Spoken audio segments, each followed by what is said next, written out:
Selamat siang. Ya, kita hari ini mau belajar tentang satu tema, mata buta tapi tidak tuli. Kalau kita sekedar baca tema ini, ya memang mata buta tapi nggak tuli, benar kan? Kecuali mata buta dan tuli. Nah, itu menjadi satu kesusahan yang lebih lagi begitu ya. Sehingga pada saat saya mempersiapkan bahan ini, apa yang saya akan mau sampaikan ya ketika mata buta tapi tidak tuli. Nah, saya mendapatkan satu pemahaman, mata buta tapi tidak tuli. Itu bicara tentang kebutaan rohani. Bicara tentang kedegilan hati. Dan yang ketiga, bicara tentang pentingnya mendengar kebenaran. Jadi saya tidak mengupas seperti harafiah biasa, mata buta tapi tidak tuli, semua orang pasti tahu. Tapi yang saya mau ambil adalah arti kiasan ini. Kenapa perlu dituliskan mata buta tetapi tidak tuli? Ternyata ada 3 hal. Orang yang mengalami kebutaan rohani, orang yang memiliki kedegilan hati, dan orang yang harus menyadari pentingnya mendengar kebenaran. Mari sama-sama kita lihat ya, ibu-ibu terkasih. Bagian yang pertama, kebutaan rohani. Istilah kebutaan rohani adalah orang yang buta secara rohani, dia dapat mendengar kebenaran. Namun dia tidak dapat memahami artinya. Dia mendengar sesuatu ya, dia tahu bahwa itu benar, tapi dia nggak ngerti mesti gimana. Nah, hati-hati ketika kita belajar, ketika kita tahu bahwa itu menjadi satu kebenaran, tetapi kita nggak paham bagaimana melakukannya, bagaimana mengaplikasikannya dalam kehidupan keseharian kita. Dan juga pemahaman kedua, orang yang mengalami kebutaan rohani adalah mereka yang tidak dapat melihat gambaran besar keselamatan dalam kehidupan mereka sendiri. Dia gak menyadari untuk apa Tuhan menciptakan dia. Dia gak tahu kenapa dia harus hidup. Kenapa dia diluputkan Tuhan ketika ada sakit yang dia derita. Kenapa Tuhan meluputkan saya? Banyak hal orang bersaksi, terima kasih Tuhan, ketika kebakaran saya selamat, tetangga saya ternyata yang tidak selamat. Di satu sisi dia mengucap syukur dia selamat. Tapi di sisi lain dia bisa mengatakan tetangga saya kok yang tidak selamat. Maksudnya apa ya? Ketika kita mendalami, ketika orang bersaksi pun kita harus berpikir bahwa apa yang sebetulnya dia sedang bicarakan. Siapa sebetulnya yang sedang dia tinggikan. Kepada siapa sebetulnya pujian itu dia sampaikan. Dan yang ketiga adalah skeptis, ya, rasa tidak percaya, rasa yang meragukan, dan cara hidup mereka yang menghalangi kemampuan untuk memahami dan mengenali hal-hal lain. Kecurigaan yang besar, yang seringkali, masa sih Tuhan mau tolong saya? Masa sih Tuhan mau melakukan itu dalam hidup saya? Pertanyaan-pertanyaan yang seharusnya tidak perlu dilontarkan. Tapi orang-orang yang mengalami kebutaan rohani selalu meragukan itu. Kalau kita sakit, apa yang kita sampaikan kepada Tuhan? Kita berdoa, Tuhan sembuhkan saya. Setelah amin, apa yang kita pikirkan? Benar gak ya Tuhan sembuhin saya? Ketika kita punya pergumulan di tengah keluarga, kita membawa dalam doa. Lantas di akhir tutup doa kita katakan, benar gak ya suami saya dipulihkan? Benar gak ya anak-anak saya dipulihkan? Keraguan demi keraguan seringkali ada dalam kehidupan kita. Tanpa kita sadari, betul secara jasmani mata kita melihat. Tapi secara rohani, kita belum tentu mengerti arti makna tentang kebutaan rohani ini secara harafiahnya. Nah, saya coba angkat ini. Kebutaan rohani itu bisa dialami oleh siapa saja.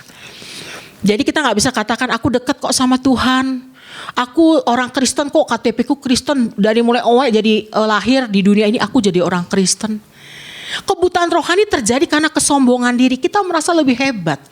Kita merasa bahwa orang itu di bawah kita. Kita itu lebih powerful. Kalau istilah kita lebih superior. Mereka itu inferior. Siapalah itu? Makanya diistilahkan siapalah saya hanya remah-remah rengginang gitu kan ya. Karena dia merasa ya memang itu. Karena orang bilang saya itu bukan apa-apa. Saya itu bukan siapa-siapa. Dan orang mengatakan kesombongan diri itu bisa membuat kita mencobai Tuhan. Dan apa tujuannya? Kita mau Tuhan mengikuti kehendak kita. Mari kita lihat. Markus 8 ayat 11 sampai 13. Silakan kalau ada ibu-ibu yang mau membacakannya. Markus 8 ayat 11 sampai 13. Ya, Markus 8 ayat 11 sampai 13. Silakan. Siapa saja boleh. Markus 8 ayat 11 sampai 13. Lalu muncullah orang-orang Farisi dan bersoal jawab dengan Yesus. Untuk mencobai dia, mereka meminta daripadanya suatu tanda dari surga. Maka mengeluhlah ia dalam hatinya dan berkata, "Mengapa angkatan ini meminta tanda? Aku berkata kepadamu, sesungguhnya kepada angkatan ini sekali-kali tidak akan diberi tanda." Ia meninggalkan mereka, ia naik pula ke perahu dan bertolak ke seberang. Iya, jadi selalu identik dengan mencobai Tuhan. Dia tanya gitu ya, dia minta tanda. Nah sering kali ketika kita baru lahir baru mengenal siapa itu Yesus, iya kita ada di titik itu. Tuhan, kalau memang benar-benar ini dari Tuhan, biarlah hari ini orang itu begini, gitu ya. Tuhan, kalau memang ini datangnya dari Tuhan, biarlah hari ini terjadi seperti ini. Sering ada kita minta seperti itu awal-awal kita mengenal Tuhan. Tapi ketika kita semakin mengenal siapa Dia, rasanya tidak perlu sedikit-sedikit minta tanda. Tuhan buktikan dong kalau engkau mencintai aku, engkau melakukan ini. Rasanya cinta Tuhan tak perlu dibuktikan lagi. Dia sudah melakukan banyak hal dalam hidup kita. Makanya di kitab Markus tadi ketika dikatakan kenapa angkatan ini meminta tanda, ya Tuhan mengeluh dalam hatinya. Karena sedikit-sedikit orang yang tidak melihat gambaran besar tadi di awal saya katakan, dia nggak tahu sebetulnya Tuhan sedang melakukan apa dalam hidupnya. Yang dia pengen apa? Secara kasat mata dia bisa ngelihat, secara jasmani ini bisa dirasakan. Ya masih ingat ketika Thomas bertemu dengan Tuhan waktu Tuhan bangkit, dia pengen apa? Cucukan tangannya ke tempat lubang paku itu. Itulah orang-orang yang selalu minta tanda. Kalau kita sedikit-sedikit menghadapi dengan orang-orang yang selalu minta tanda, yes, kalau dia lahir baru kita bisa pahami itu. Tetapi kalau dia sudah lama mengikut Kristus, ada sesuatu. Kenapa harus minta tanda? Nah ini bagian kita ketika kita mengalami pembinaan bersama dengan Tuhan. Ya, belajar untuk memahami apa sih sebetulnya yang Tuhan mau kita lakukan dalam hidup kita. Makanya di awal saya bilang, kebutaan rohani bisa dialami oleh siapa saja. Ketika kita mulai meragukan pertolongan Tuhan. Ketika kita mulai bertanya, betul gak Tuhan mau tolong saya? Ketika saya mulai mempertanyakan hal-hal yang bersifat curiga dalam hubungan saya dengan Tuhan. Jadi hati-hati ya, kita ada di ranah itu. Itu kebutaan rohani yang pertama. Kedua, ketika kita bicara kedegilan hati. Keras kepala batu, dan tidak mau mendengarkan nasihat dan tuntutan kebaikan di sekitarnya. Bukan berarti kepala saya emang keras kok bu, bukan itu ya. Gak bisa dibilangin, ya. Kepala batu orang bilang gak mau dengerin nasihat. Nah bukan hanya anak kita loh yang gak mau dengerin nasihat, kita pun begitu. Udah tahu salah galakan kita kalau dikasih tahu, ya kan? Jadi kalau kita bicara mendengarkan nasihat itu jangan berpikir bahwa oh anak saya begitu tuh di rumah langsung kebayang. Oh suami saya begitu tuh gak bisa dibilangin. Kita pun itu ibu-ibu. Kita ada di ranah itu ketika kita tidak mau mendengarkan nasihat dan tuntutan kebaikan di sekitar kita. Kita udah tahu salah. Tapi ketika kita ditegur supaya kita memperbaiki kesalahan kita, kita gak terima. Kita pernah belajar kan bagaimana menerima kritik dalam hidup kita. Gak enak ya dikritik walaupun dalihnya kritik untuk membangun. Pokoknya judulnya kritik ya. Mau apa kek gak enak gitu kan ya. Nah waktu kita bicara tentang kedegilan hati, cirinya apa? Menolak, membantah, bahkan memberontak. Coba kita lihat diri kita. Berapa sering kita ketika orang bilangin lu gak boleh begitu lu harus kayak lu kepintaran aja, samalah kita 11-12 beda tipis, gak usah nasihatin gue gitu kan ya. Nah kita mulai rasa gak cocok nih, dia udah mulai gak seesan sama saya ya. Lalu kita mulai memberontak terhadap hal-hal yang kita udah salah, diingetin kita mau, dan kita suka banget ada di ranah itu. Biasanya kalau di rumah itu kita tandai dengan perang mulut. Itu yang paling gampang, saut-sautan. Tapi kalau udah Kristen kayaknya kudus banget ya, baca kan di Alkitab tertulis begini, sana balas lagi. Persis kayak Yesus dicobai oleh iblis, saut-sautan. Kita rasa udah bener kok gue gitu. Makanya saya senang ketika Alkitab mengatakan besi menajamkan besi, manusia menajamkan sesamanya. Kalau kita bersentuhan dengan banyak orang, ada potensi kita akan disakiti oleh banyak orang itu. Kalau kita punya teman banyak, akan ada potensi kita disakiti, rasa kecewa, rasa tertolak, rasa apapun dari orang yang banyak itu di sekitar kita. Kecuali kita memang hidup di satu pulau, hanya kita dan orang satu lagi. Nah, cuma dia lah yang nyakitin kita. Gitu kan ya.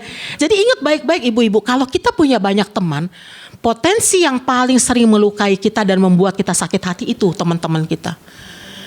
Ya kalau kita naik angkutan umum Transjakarta lah katakan, kita nggak dapat duduk. Waktu kita lagi berdiri, lalu orang injak kaki kita.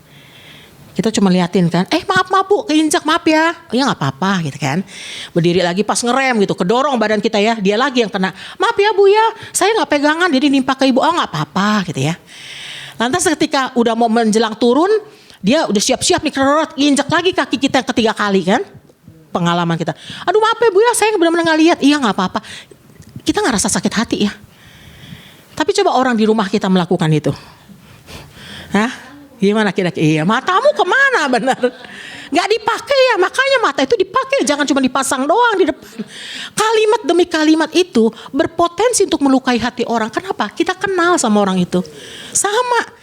Kalau kita punya semakin banyak orang di dekat kita, akan berpotensi juga kita merasakan nasihat dari dia, ya, kritikan dari dia, apapun yang menyinggung perasaan kita. Nah, inilah cirinya. Kita menolak nggak?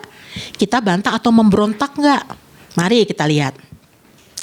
Mazmur 81 ayat 12 sampai 13. Kita baca sama-sama ya. 2, 3.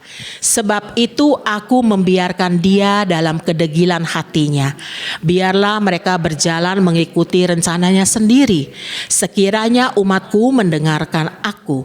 Sekiranya Israel hidup menurut jalan yang kutunjukkan. Ketika ada kalimat sebab itu aku Tuhan membiarkan dia dalam kedegilan hatinya. Biarlah mereka berjalan mengikuti rencananya sendiri. Kadang Tuhan membiarkan itu. Dan kita gak bisa mengklaim Tuhan. Kenapa Tuhan gak larang? Sama seperti, Bu, kalau saya di kampus lagi kelompok kecil ya. Bu, kenapa sih waktu Adam dan Hawa jatuh dalam dosa Tuhan gak larang? Tuhan kan tahu. Dia maha tahu, Hawa janganlah begitu. Jangan bujuk suamimu. Mestinya kan Tuhan bisa ngomong begitu.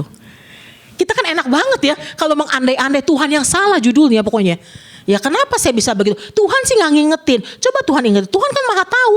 Kalau aku melakukan ini dampaknya begini. Kalau aku lakukan ini dampaknya begini. Harusnya Tuhan dari awal kasih tahu aku. Kan gak begitu dalam hidup kita.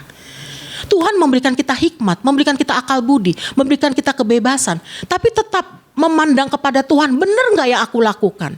Kita bukan robot.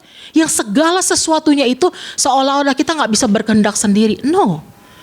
Allah memberikan kepada kita hikmat. Dari mana kita tahu Allah disenangkan atau tidak? Dari hubungan pribadi kita sama Tuhan. Contoh ya, kalau Pak Gelen misalnya matanya udah mulai begini, yang ngerti itu pasti Bu Nevi. Nggak mungkin Bu Gina yang tahu Pak Gelen itu apa ya. Bu Gina coba tuh, oh lapar tuh kayaknya Pak Pendeta gitu kan ya Bu Gina ya. Waktu Pak Gelen mimik mukanya berubah, itu langsung Bu Nevi tahu, oh lagi gini nih. Ya sama gitu. Ketika misalnya Pak Yanto juga lagi gimana, Bu Mer bilang udah tahu lah dia. Itu biasa tuh memang Pak Yanto gitu kan kalimat Bu Mer ya. Kenapa bisa tahu? Bu Meta nggak tahu. Ada kedekatan antara suami dan istri.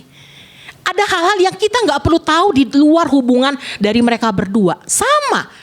Ketika kita mau tahu Tuhan itu membiarkan saya. Kenapa Tuhan membiarkan saya? Kenapa saya nggak Tuhan tarik? Kenapa Tuhan nggak luputkan gitu? Tuhan tahu, tapi Tuhan izinkan itu. Saya pernah sampaikan. Saya bilang begini. Ketika orang bilang nasi sudah menjadi bubur, jadi mesti ngapain Bu Iva? Berarti dia nggak cocok buat saya. Kalau gitu salah jodoh, saya bercerai. Oh enggak, saya bilang. Nasi sudah menjadi bubur. Tugas ibu adalah kasih bubur itu pakai tongcai, pakai kecap, pakai ayam sampai ibu bisa makan. Tuhan izinkan itu terjadi. Jadi di Mazmur itu ketika kita mengalami kedegilan hati, Tuhan bilang, sekiranya umatku, ya, kunya besar, mendengarkan aku. Andai kata kamu dengerin aku, gimana mau dengerin? Orang kita gak punya hubungan sama Tuhan, kita gak pernah mencari dia. Lalu dia bilang lagi, sekiranya Israel hidup menurut jalan yang kutunjukkan. Tuhan udah punya nih aturan-aturannya. Yang kadang-kadang kan kita mau keluar dari jalan itu. Kita mau pakai rel yang lain. Yang kita pikir lebih enak buat kita. Ya kan kalau orang bilang banyak jalan menuju Roma. Gitu kan ya. Kita juga pikir masa sih cuma ke sorga cuma itu doang jalannya. Masa sih syaratnya cuma itu doang. Kedegilan hati yang Tuhan izinkan dalam hidup kita. Jadi jangan salahkan Tuhan. Tapi salahkan kita yang gak pernah mau mengerti apa yang Tuhan mau dalam hidup kita. Ini yang kedua. Bicara mengenai mata melihat. Mata tidak melihat tapi bisa mendengar ya. Jadi tadi mengenai bagaimana kebutuhan rohani, yang kedua tentang kedegilan hati ya. Saya begitu cari gambar, saya dapatlah gambar ini, hati yang bebal dan keras hati. Ini mungkin seperti orang sakit kanker ya. Serosis, betul. Hatinya membesar, mengeras ya. Itu udah sakit ya. Nah, yang ketiga, pentingnya mendengar kebenaran. Ketika kita buta secara rohani, ketika kita mengalami kedegilan hati, pentingnya mendengar kebenaran. Yohanes 10 ayat 27 ada satu ayat yang indah buat kita. Domba-dombaku mendengarkan suaraku dan aku mengenal mereka dan mereka mengikut aku. Ada satu video yang menggambarkan bagaimana ketika domba-domba itu lagi merumput. Lalu orang panggil, domba, domba, semua diam. Tutup merumput gitu ya. Orang kedua panggil lagi, domba gitu ya. Lalu ditiruin suaranya, itu domba cuek bebek tetap aja.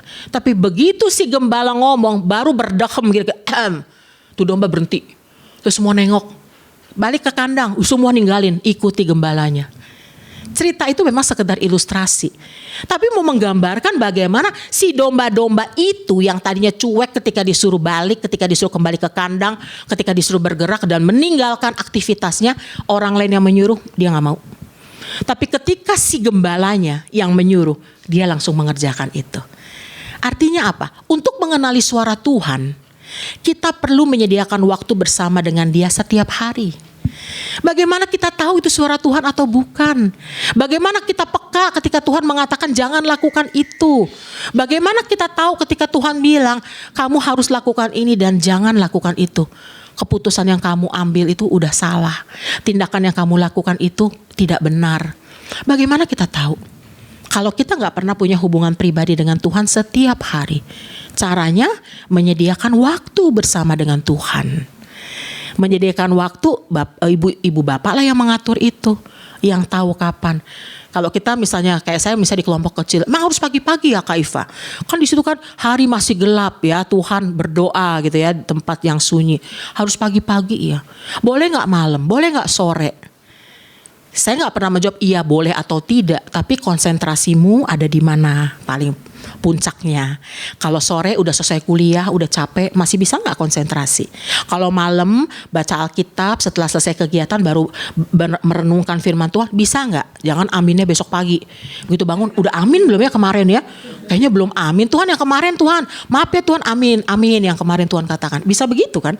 Tapi kan kalau pagi dengan kesegaran, hari baru, memulai hari baru dengan berdoa, gitu ya, itu menjadi satu hal yang menggairahkan kita. Ya kalau kami di kampus berdoa bersama itu setiap Senin pagi. Jadi kenapa Senin pagi? Karena memang waktu itu saya mulainya waktu COVID.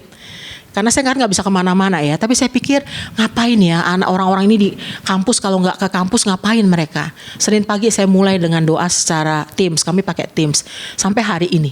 Kami masih lakukan ini. Jadi buat teman-teman yang nggak ngajar tapi bisa bergabung di Teams, kita mulai dengan doa pagi itu. Ya, bukan artinya bahwa kita menganggap bahwa supaya kelihatan suci karena kampusnya Kristen, bukan. Tapi kita mau memulai minggu itu dengan pertolongan Tuhan. Ya, jadi hari Senin sebelum mengajar kita semua sama-sama doa pagi. Sepanjang satu minggu harapan kita adalah Tuhan memimpin kita, memberikan kepekaan untuk bisa mengenali suaranya. Ya, nah ibu-ibu yang dikasihi Tuhan, ketika kita bicara tentang mendengar kebenaran, mendengarkan kebenaran itu penting. Kenapa? Karena dapat membantu kita memahami orang lain, membangun kepercayaan dan menyelesaikan konflik. Kalau kita bicara tentang mendengar kebenaran, kita memahami orang lain dengan konsep apa? Dengan konsep kebenaran itu tadi. Kita udah dipersiapkan sama Tuhan lewat firman Tuhan setiap hari. Nah, konsep firman Tuhan itulah ketika kita mendengar orang lain punya masalah, kita mencoba untuk berempati, mendudukkan diri kita di dalam seperti dia. Mencoba merasakan apa yang dia rasakan. Ini memahami orang lain. Lalu ketika dia cerita pada kita banyak hal, bangunlah kepercayaan Bukan kita cerita lagi ke orang lain, untuk didoakan ya, si ini punya masalah loh di keluarganya. Oh benar ya ini, tapi didoakan loh, kita orang Kristen loh, bukan itu. Tapi bagaimana ketika kita membangun kepercayaan, dia percaya ketika dia menceritakan itu untuk melegakan hatinya, dia bertemu dengan kita dan dari kita keluarlah kalimat-kalimat yang menguatkan dia. Kenapa? Karena kita belajar memahami dia sesuai dengan firman Tuhan dan itu membuat apa? Membuat konflik batinnya, pertentangan dirinya pun mungkin akan berkurang. Mungkin gak selesai, tapi berkurang. Banyak orang tidak bisa menerima keberadaan diri. Ya, banyak orang ketika dia bercermin pun dia lihat semua kurang. Alis kurang kereng, hidung kurang mancung, mulutnya kok terlalu lebar. Banyak orang begitu. Sehingga dokter kecantikan sangat laku, bukan? Nah, konflik menerima diri kita ini pun perlu kita pahami. Bisa gak kamu berdamai dengan dirimu? Bisa gak ketika kamu memandang dirimu di depan cermin, kamu katakan, Tuhan, Engkau menciptakan segala sesuatu yang terbaik buat hidupku. Sehingga gak ada rasa iri, sehingga gak ada rasa jealous lihat orang kok pipinya mulus banget, saya jerawatan gitu ya. Kok dia kayak Barbie sempurna banget, gak usah begitu. Karena Tuhan menciptakan kita sempurna adanya gitu. Saya kalau jalan-jalan di mall itu ada ibu-ibu, mbak-mbak yang suka nawarin brosur mau kurus kan. Ibu bagi-bagi, ada mbak ambil. Ibu apa? Ibu mau kurus kan? Enggak. Masa ibu gak mau kurus? Enggak mbak, beneran. Semua orang saya bagiin mau kurus, saya enggak mbak. Ini suami saya enggak komplain kok, saya enggak mau kurus. Saya suka gitu, artinya saya capek banget gitu. Ketika juga teman saya seorang psikolog, dia bilang gini, Bu Iva, saya mau ajarkan kepada ibu satu ucapan yang akan membuat ibu lebih langsing gitu ya. Apa ucapannya? Tiap hari ibu berdiri depan cermin, lalu ibu bilang, aku kurus, aku kurus, aku kurus. Percayalah Bu, ibu lambat laun akan kurus. Saya mulai berpikir gini, bagaimana mungkin dengan pola makanku yang aku sudah tahu takarannya, lalu aku berdiri depan cermin dan aku katakan aku kurus, aku kurus, aku. Ya pasti segini-gini aja gitu.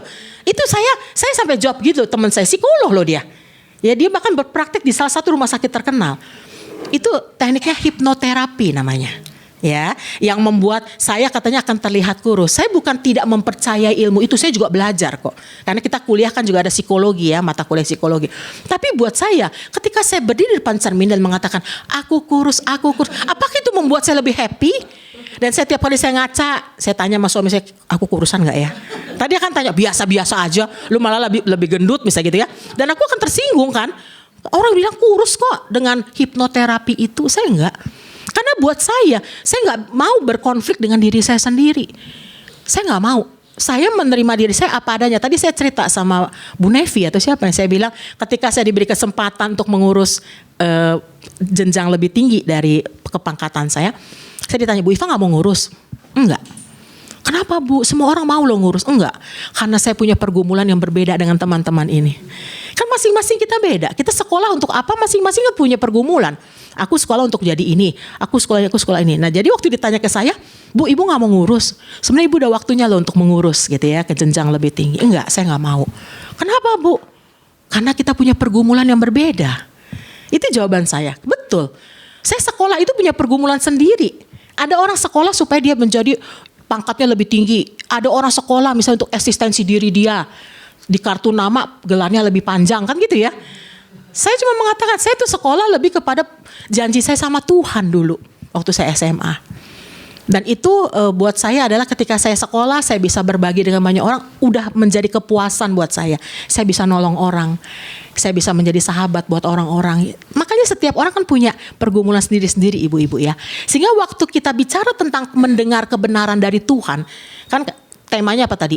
Matanya buta tapi bisa mendengar kan? Apa yang didengerin? Ini firman Tuhan. Supaya apa? Supaya kita dipakai Tuhan. Mau ngertiin orang lain, gak egois, gak lihat diri kita.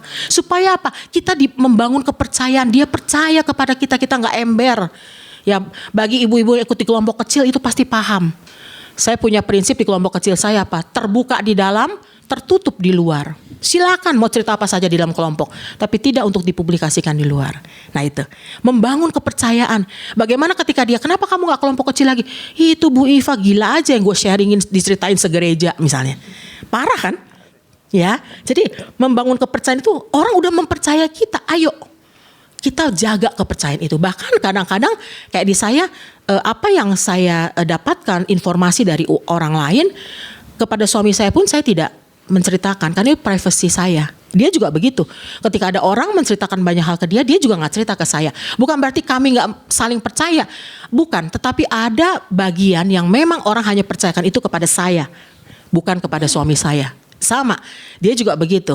Tapi ketika ada suami istri bicara kepada kami berdua, berarti boleh saya dan suami saya tahu. Kan gitu ya, ada bagian-bagiannya. Sampai akhirnya menyelesaikan konflik, bukan troublemaker. Ketika kita datang di satu tempat, orang bilang, aduh ada dia, pasti masalah. Kita adalah pendamai yang menyelesaikan konflik. Ya, saya sangat sedih ketika dulu saya menghadapi satu kondisi di mana teman ini dengan teman ini berantem gitu. Ya, lalu tiba-tiba nggak tahu gimana mereka mau baikan. Lalu saya bilang, oke, saya yang akan mendamaikan kamu berdua. Karena nggak bagus loh kamu berantem. Dia bilang, iya Iva, gue juga rasa salah. Oke, nanti ya kita ketemu ya. Jadi aku menjembatani kalian berdua. Dan memang hari itu hanya mereka berpelukan. Sorry ya, gue selama ini gitu. Udah anteng lah, saya pikir udah gak akan lagi mereka ribut mulut dan berantem. Lalu ada salah satu senior saya bilang gini, Bu Iva, kemarin ibu damain si ini. Iya, ngapain ibu damain? Kan dia memang nggak mau berantem lagi, mereka mau memulihkan hubungan mereka. Nggak usah Bu, kepo banget sih, biar aja mereka ribut. Dalam hati saya ada orang kayak gitu loh. Ngerti ya? Karena ketika orang ini dengan orang ini nggak jujur berantem, ada keuntungan mungkin yang bisa kita ambil gitu kan ya. Makan siang yuk, ada berita tentang si Anu. Oh boleh lah, nah gitu kan ya, bisa jadi. Jadi saya sekarang bingung, kenapa ketika saya mendamaikan kok jadi saya yang salah? Ya, ibu sok-sokan damain orang, katanya nggak usah lah, biar aja mereka saling ribut. Saya nggak bisa terima tuh yang begitu ya. Buat saya adalah kalau orang mau berdamai dengan orang lain dan kita dipakai menjadi penengahnya, itu hal yang luar biasa, Tuhan percayakan ya. Nah, ibu-ibu yang dikasihi Tuhan, saya ambil seorang yang bernama Diane Kruger. Dia seorang artis.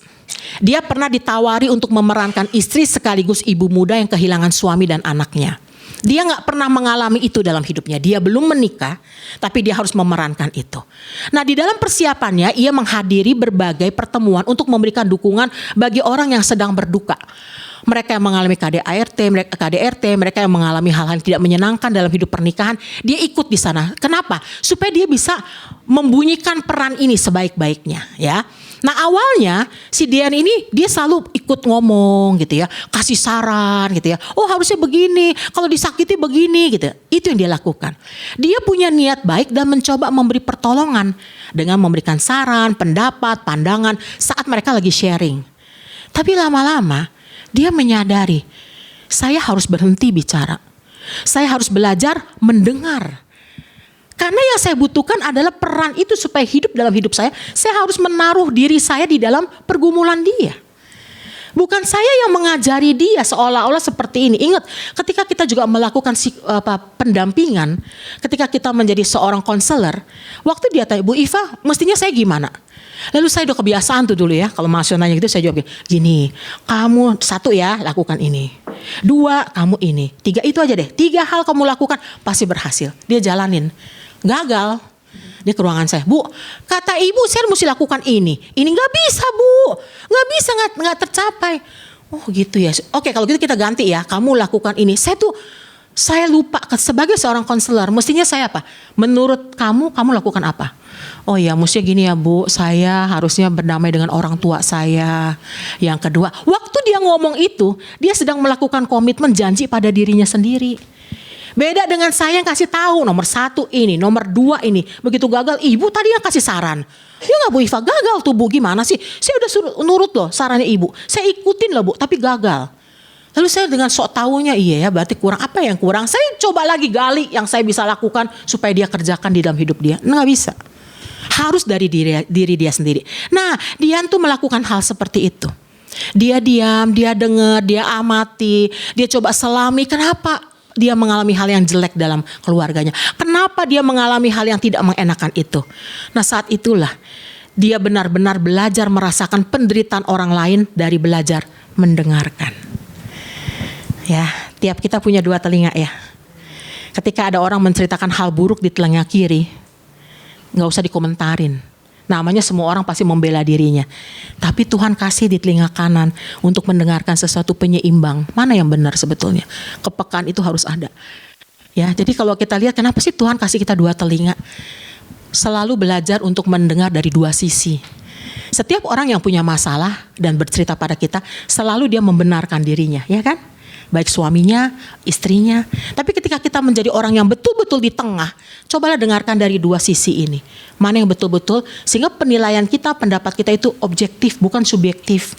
Kalau subjektif, saya membela kamu karena kita sama-sama perempuan. Saya ngerti kamu disakiti, gitu kan? Kita kan bela istrinya. Lantas ke suaminya, gua akan bela lu karena kita sama-sama teman sekolah. Istri lu dulu kita gak kenal, berarti lu yang benar. Gak bisa. Tapi ketika kita menempatkan diri betul-betul di tengah, dan kalau memang harus ada teguran, ya kita tegurkan. Jadi bukan karena subjektivitas, tapi belajar bagaimana mendengarkan dan apa yang menjadi masalah orang lain itu kita lakukan dalam kehidupan kita. Nah, ini orang bijak pernah berkata, ya saya ambil karena buat saya bagus mengingatkan saya secara pribadi, dan saya mau bagikan ini buat ibu-ibu semua. Bila melihat kesalahan orang lain, bersikaplah seperti orang yang buta. Tapi bukalah mata saat melihat kebaikan yang dilakukannya. Bila mendengar kritikan tak adil dan mengada-ada dari orang lain, bersikaplah seperti orang tuli. Tapi pasanglah telinga bila kritikan itu mendatangkan kebajikan sebagai bahan introspeksi. Bila ada yang menceritakan keburukan orang, bersikaplah seperti orang bisu. Tapi bukalah mulut selebar-lebarnya bila yang diceritakan adalah kebaikan. Tambahkan kebaikannya dan ceritakan kembali kepada orang lain. Ini saya pikir walaupun ini bukan dari Alkitab begitu ya, tapi buat saya seringkali justru kebalikan yang kita lakukan kan ya. Kalau kita melihat kesalahan orang lain, kita buka matanya lebar banget kan. Tapi begitu lihat kebaikan dia, kita tutup mata pura-pura nggak lihat. Kan kita balik kadang-kadang secara kenyataannya. Tapi dalam kalimat demi kalimat ini saya sendiri digerakkan, betul ya. Kenapa buat kita sulit banget gitu ketika kita belajar berempati pada orang, belajar menghargai orang lain. Tapi hari ini kembali diingatkan untuk kita boleh menjadi saluran berkat Tuhan menempatkan kita. Sehingga kesimpulan ada 3 hal. Yang pertama, hanya Tuhan yang ahli di dalam menyembuhkan hati dan membuka mata orang-orang yang buta secara rohani. Kita berupaya apapun kalau Tuhan tidak campur tangan tidak akan bisa. Hanya Tuhan yang ahli membukakan kunci itu. Yang kedua, setiap orang telah diperlengkapi Tuhan dengan memberikan telinga agar kita dapat belajar. Tadi saya bilang ada 2 telinga di kiri dan kanan. Cukup 1 mulut. Ya, bayangkan 1 mulut bisa bergosip ria kan? Bayangin kalau 2. Ini telinga 2 dikasih sama Tuhan ya. Dan pertanyaan buat kita semua, maukah kita menggunakan mata dan telinga kita untuk dipakai oleh Tuhan? Kalau kita belajar hari ini tentang kebutaan mata yang buta secara rohani, saya putarkan video mata yang buta secara jasmani tapi hidupnya bisa menjadi berkat. Mungkin bagi ibu-ibu pernah nonton video ini, tapi saya mau mengingatkan kembali seorang yang buta secara jasmani tetapi kaya akan kebesaran, kaya akan teladan dari hal-hal yang bersifat rohani.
biasa ya. Semua yang kita nggak mau diderita oleh Helen Keller. Tapi dia tidak mengeluh dan meratapi nasibnya. Dia justru bangkit di dalam kekurangannya. Dia menjadi orang yang hebat, bahkan dijuluki keajaiban dunia yang ke-8. Kalau orang bilang ada 7 keajaiban dunia ya, dia yang ke-8. Saya sendiri sebagai seorang dosen, kalau saya perhatikan dan melihat perjuangan dia jauh banget gitu. Ya, bagaimana dia bisa menjadi seorang dosen yang bisa memberikan pengaruh banyak hal kepada orang-orang yang di sekitarnya. Mari ibu-ibu kita belajar untuk boleh hari ini, kalau kita punya mata yang melihat, kita punya telinga yang mendengar, biarlah hati kita juga boleh kita buka kepada Tuhan. Kalau Helen Keller tadi matanya nggak lihat, nggak bisa dengar, mulutnya pun nggak bisa bicara, tapi dia punya hati yang Tuhan anugerahkan dalam hidupnya. Kita mau belajar hari ini untuk menjadi perempuan-perempuan yang lebih lagi mau dipakai Tuhan menjadi perpanjangan tangan kasih-Nya. Mari kita tundukkan kepala, kita berdoa.